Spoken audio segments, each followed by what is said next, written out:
it's a big welcome to Makhaya Ntini at the home of cricket. Tell me, how's it all going South Africa-wise? Let's talk cricket. Shaping up, despite you not playing for them. Despite you not playing for them, Makhaya, they're doing well, and I guess it's all eyes next summer because they're going to come here, aren't they? I'm telling you, now it's a massive. It's cricket now is starting. We have Australia first up, we have Sri Lanka coming up, we've got England as well, which is the next year, and then we've got West Indies in the next season at home. So cricket is going to be, I think it's in South Africa, is going to be one of the major sports for the next coming up months. We've just been on the World Cup, Rugby World Cup now. Everything is buzzing at home, because we're defenders. So those are kind of things that I think it's so much exciting, Now tell me about your journey, well, it can take days, but perhaps in 2 minutes, tell us, because obviously when you started out and you started appearing for South Africa, I mean, it was, you were one of the first black guys to play for South Africa. So much has happened in such little time, I guess. Yeah, basically, I should say to you, I was one of those guys that they were so much fortunate, to be seen at the lack of Alibafa and the late Kaya Wajola. When they actually invented what you call it, the Lakers mini cricket, when they go out to the rural areas and try to find the black talent, because there was time, I believe so, that they need to see some new faces regarding with the white dominant sport, And then I was one of those guys that was so lucky that they were found within that environment of searching, and then I was kept regarding with the seeing, a talent, that I might have, and then they always making sure that they keep reminding me about it and telling me that, listen, you can be a star one day if you keep doing what you're doing. That gets to me. And that made me realize that life is not about being in the rural areas. Life is to be there and explore and see what things you can do for yourself and what things you can do to change the life of the other people.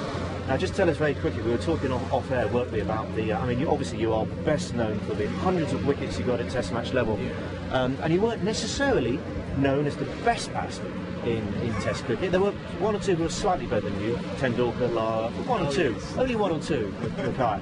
But just tell us a story of the greatest one-day cricket game in the history of one-day cricket. It was South Africa versus Australia. Australia in Cape Town. Yeah, that was the game, and then the wicket was a belter.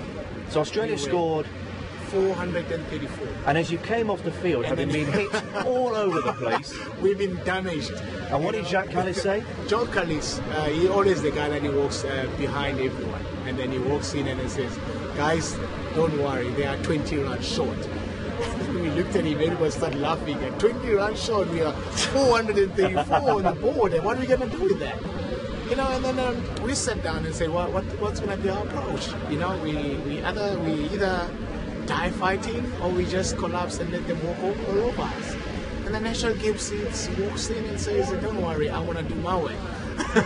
He started smashing them, and then we're getting so excited because every time within the 20th over, we were over 200 runs. It was nuts, wasn't it? It was nuts. I'm telling you, we only lost one wicket. But they still needed a cool, calm, collected customer right at the end. Absolutely. Step forward, Makhaya Ntini. Oh yeah, he walks in and he needs 7 runs.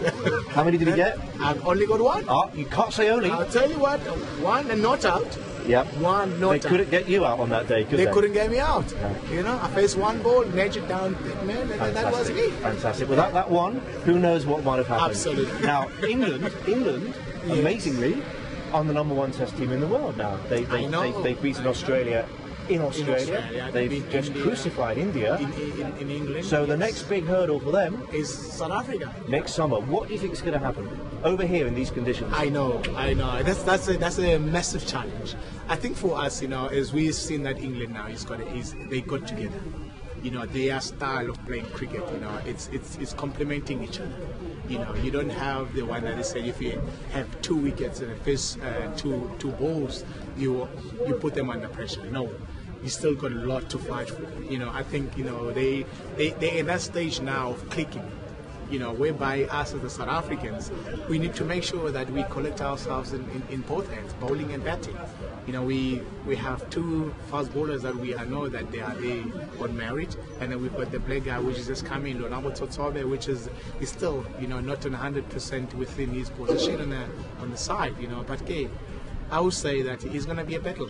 It's going to be a war between South Africa and England, especially if our boys they click. Now, finally, there's a bit of cricket left in you, isn't there? We haven't seen the end of you yet, have we? And neither do we want to, Makhaya. So, are we going to see you here next summer? It will be a great honour to do so, but you can't say yes. We're talking about county cricket now. I'm talking about yes. You're not going to make a comeback for No. That's for sure. That is past. I'm talking about the county as well. It will be an honour for me to come back and play for any counties in England. Okay. Whoever put their hands up and say, come. Well, they might all put their hands up. No matter who's there, I'll be there. It'll be lovely to see you over here, Makhaya. Great to see you. It will be an honour to play at this cricket ground as well. Wow, I would love it.